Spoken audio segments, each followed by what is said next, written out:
Right, Adrian, just to quickly answer that question you sent me there about sort of formulas from changing one chord type to another. So in a word, yeah, there is a way to change, from, to get a diminished chord or get a seventh chord suspended, whatever.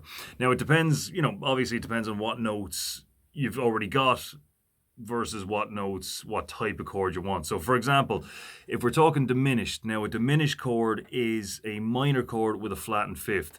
But keep in mind that any fifth there, you might have multiple fifths in the same chord. So let's say if we take this D minor here, so that's A minor, up 5, okay, so D minor. Now, so there's the first, so 1, 2, 3, 4, 5. There's one of the fifths, right? So we can bring that here. There's our diminished chord, but that A note there is also a fifth, so kind of awkward, so you would have to flatten that as well, but while maintaining this one, so I'm kind of just holding that. Two different frets with the one finger there.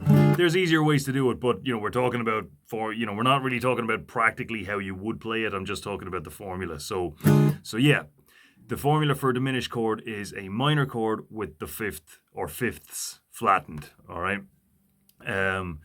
If you have a flattened fifth and a regular fifth, and that's a different thing. Another one you asked about was seventh chords. So let's say if we're talking, let's just say A7. All right, now.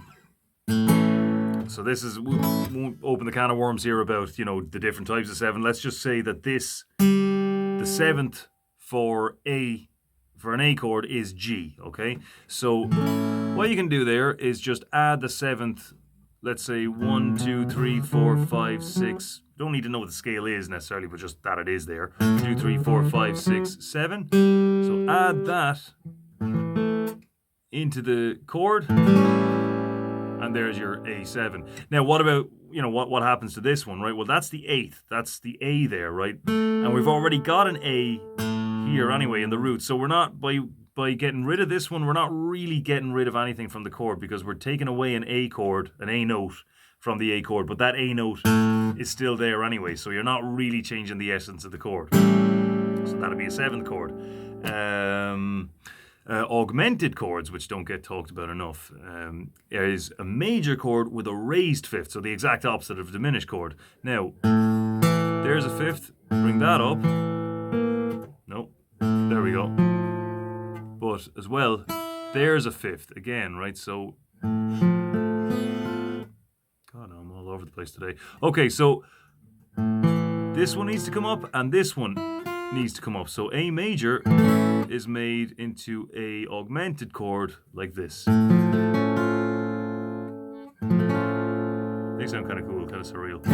But yeah, to answer your question, yes, there is a formula, and we'll get into that a little bit more later on. Bit of variations. It's not as simple, it's not as simple as we'd like it to be necessarily, but what you're saying is right. There's just a way of forming one chord to the next, as long as you know what the individual parts are. So it's important to know in any given shape. Let's say we take our E minor shape up here, 5th fret, to an A minor, right?